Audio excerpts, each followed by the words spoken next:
plaisir de vous présenter un spectacle, le spectacle des enfants de l'école élémentaire Gustave Courbet. C'est un spectacle qui à l'origine était destiné aux parents. Nous aurions aimé pouvoir inviter les familles à découvrir le travail de leurs enfants. Malheureusement, le contexte sanitaire n'a pas permis de réunir toutes les familles. Donc, les élèves de l'école Courbet ont la chance de participer à un orchestre à l'école. C'est un orchestre à cordes. C'est une idée du conservatoire de Châlons qui m'a été proposée il y a quelques années. Les enfants bénéficient de 2 séances de musique par semaine à partir du CE1, donc le mardi et le jeudi après-midi. Les élèves de CP ont une initiation à la musique, ils ne sont pas encore instrumentistes, mais en tout cas ils ont une initiation à la musique tous les mardis après-midi. Lorsque l'idée m'a été proposée, j'en ai bien sûr parlé avec mes collègues. En équipe, on a réfléchi à l'apport que ce projet pouvait apporter. Je me suis aussi renseignée auprès d'autres orchestres à l'école de France. Et il est apparu que le bénéfice était tellement important pour les élèves qu'il n'y avait pas trop à réfléchir. L'idée, c'est quand même d'apporter la musique à l'école à des enfants qui n'auraient peut-être pas eu la chance d'y accéder. Mais c'est aussi un grand vecteur de vivre ensemble.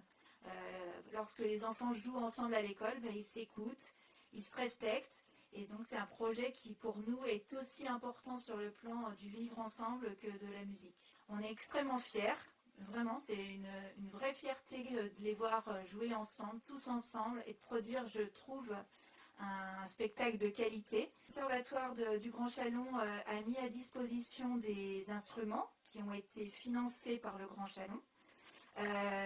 Finance également les intervenants musiciens. Et les musiciens viennent faire jouer les enfants à l'école.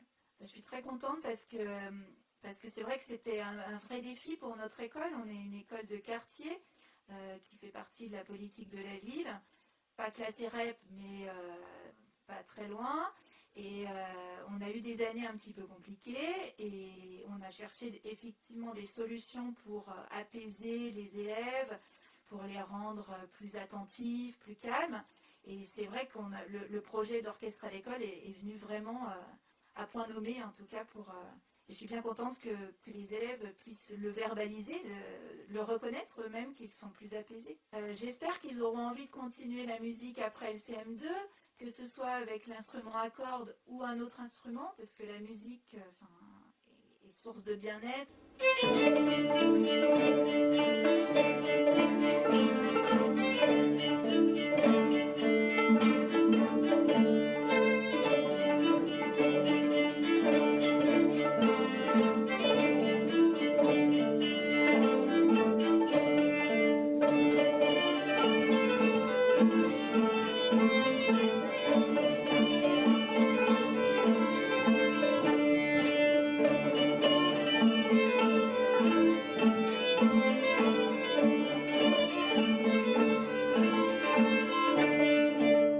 J'interviens en fait dans toute l'agglomération avec 6 collègues et en fait j'ai connu l'école parce que les maîtresses ont fait un projet musique il y a quelques années.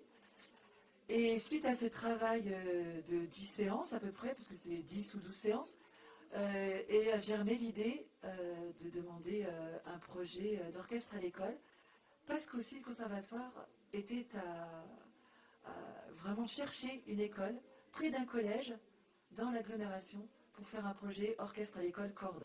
Et cet orchestre n'est pas vieux, il n'a que 4 ans. À la maternelle, ils ont aussi un projet musique, donc avec un musicien intervenant qui se déplace pour 10 ou 12 séances dans l'année. Depuis 4-5 ans, j'ai toute l'année les CP à l'année.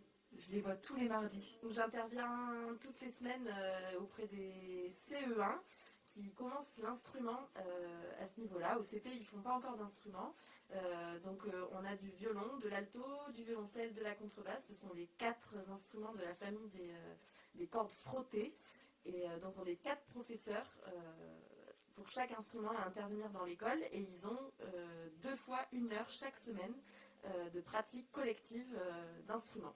Sur chaque groupe, on est 2 professeurs à enseigner, à animer l'orchestre. Le conservatoire vient dans l'école pour donner l'accès et donner une pratique musicale, vraiment une vraie pratique en fait au niveau des instruments pour les enfants de manière collective et sans qu'ils aient besoin de venir au conservatoire. Le souci du conservatoire, c'est une vraie pratique culturelle sur place. C'est des enfants qui ne seraient jamais venus au conservatoire. Et donc là, ils ont l'occasion de jouer d'un instrument et de faire de la pratique collective. Et même si les CP n'ont pas encore de violon, d'alto, de violoncelle ou de contrebasse, en fait, ils sont déjà dans cette pratique collective. Donc on a les mêmes projets, on aborde les mêmes sujets, mais on les fait en chansons, en corporel, en instruments divers et variés. Et c'est aussi la connaissance de tous les instruments de l'orchestre européen, mais aussi extra-européen. C'est vraiment une ouverture de culture. Il y a d'autres écoles sur l'agglomération qui ont d'autres orchestres à l'école. Il y a un orchestre à l'école cuivre, Pablo Neruda, voilà. Il y a les percussions et le Romain Roland. Et le chant Jean Moulin. Évidemment, on a l'envie, on a l'idée d'un jour faire quelque chose avec tous ces orchestres à l'école du Grand Chalon, mais on verra quand, comment, si c'est... on ne sait pas. On a déjà amené les enfants au conservatoire pour un événement qui s'appelle la Nuit des conservatoires, qui se tient chaque année au mois de janvier. Et on a déjà amené toute l'école Courbet. C'était avant. Voilà. C'était avant, c'était il y a 2 ans, en janvier 2020, on s'était déplacés et on avait joué sur la scène de l'auditorium avec tous les enfants. C'était un super événement, enfin c'était un super souvenir pour tout le monde. Mais le but vraiment, c'est pas d'amener les enfants plus au conservatoire, que c'est vraiment une vraie ouverture sur la culture de manière générale. C'est pas le désir, c'est pas qu'ils s'inscrivent au conservatoire ou c'est pas l'objectif premier. Non, on ne recrute pas des élèves au conservatoire parce qu'on en a déjà beaucoup. C'est vraiment amener la musique, la pratique, la pratique collective, l'idée de la culture à tous ces enfants dans l'école. Tous les instruments sont très difficiles évidemment. On a des problématiques de posture, de comment tenir l'instrument, comment sortir le son, mais voilà, c'est un défi et c'est aussi l'objectif de l'orchestre à l'école, c'est d'arriver à le faire de manière collective. Donc ça passe par des règles assez précises de comment on s'installe, comment on écoute les autres, comment la patience dans le groupe pour apprendre tout ça. Et puis petit à petit on y arrive. Donc pour moi, en tout cas qui suis professeur au conservatoire, je donne des cours de violon au conservatoire. Donc j'ai des élèves beaucoup en cours particulier, j'en ai quelques-uns en collectif, mais c'est vrai que traditionnellement c'est plutôt quelque chose qui se fait en face à face, on va dire. Et donc là, le fait de le faire tous en groupe et avec tous les instruments, c'est particulier, mais c'est tout aussi intéressant. Et les résultats sont pas si différents, pas beaucoup moins bons qu'au conservatoire. Et petit à petit, ils prennent des réflexes. Et surtout, ils ont des réflexes d'ensemble qui sont différents des enfants qu'on peut avoir au conservatoire, qui ont moins l'habitude de jouer avec d'autres, surtout les premières années. Donc c'est très intéressant. En difficulté, je dirais, c'est plus dans le temps, parce que comme les instruments restent à l'école, en fait, ils ont une pratique seulement 2-3 fois par semaine. Et les vacances, les fériés, enfin tout ça, tout de suite ça fait des trous dans la pratique. Et je dirais que c'est plus ça la difficulté pour les enfants en fait. C'est la gestion du temps et du travail sur la durée.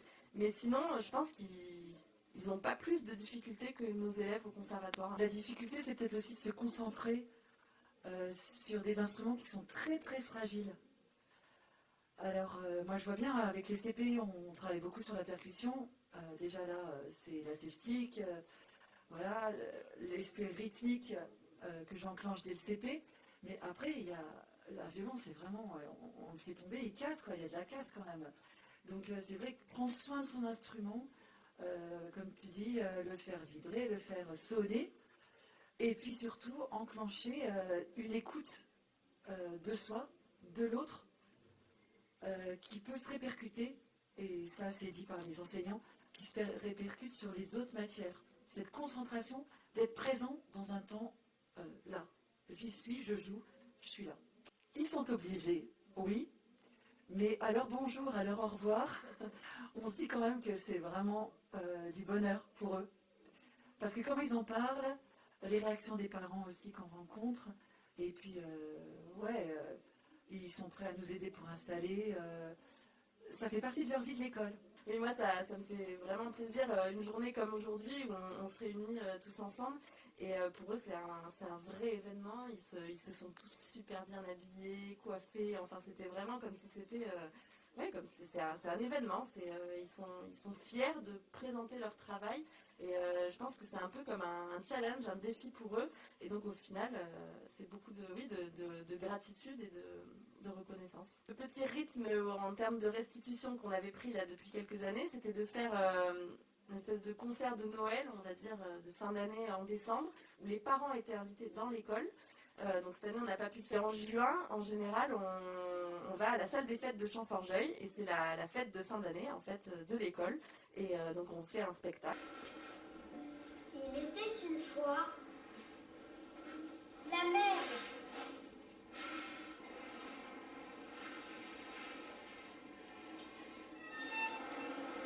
Le vent. Une lumière comme un phare. Et des rochers. Un ciel voilé. Au travers du brouillard. Un bateau sous la pluie.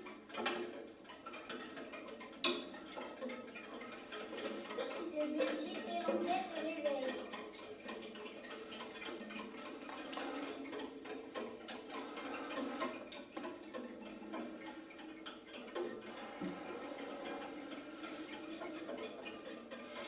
Et il nous fait danser.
Bonjour, je m'appelle Selma, je suis en CM2 et je fais de l'alto à l'école Christophe Courbet. On est plus reposé, on est moins excité, voilà. Bonjour, moi c'est Charlie, je suis en CM2 et je fais du violon. Déjà, on est très détendu.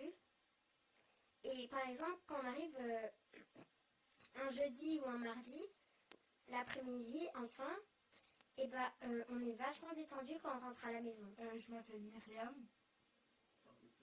Je suis en CM2. Je joue de la contrebasse. Moi, je dirais c'est que quand on joue tous ensemble avec les violons et les altos, et violoncelle, et ben eux ils sont plus dans l'aigu et nous on est plus dans le grave, du coup on n'arrive pas trop à se concentrer quand on joue en même temps. Moi je pense que c'est bien parce que comme on dit Charlie et Selma, ça nous détend et aussi c'est mieux que de travailler. Et aussi, les intervenants sont vachement gentils avec nous. Et même si des fois il y a des remplaçants, c'est gentil. Et en fonction des années où on a fait de la musique, on n'a pas toujours eu les mêmes intervenants. Je m'appelle Yanis, j'ai 10 ans. En CM2. Alors, toi, tu joues quoi? Du violon. J'entends les voix graves de la contrebasse ou du violoncelle. Et ça peut nous déranger pendant que nous on joue du son aigu. Ça détend et on est plus à l'aise quand on rentre. Moi mes parents ils trouvent que c'est bien, ça, comme Yanis a dit, ça détend. Moi, ils se trouvent bien parce que, en fait, c'est comme Myriam a dit, on est une des écoles qui fait des instruments à cordes. Comme ça, d'accord, gong, il est au deuxième gong. Et ensuite, tout le monde joue de temps en temps, vous vous rappelez? Après, je joue avec la flûte dragon et je chante avec vous. Ça ira?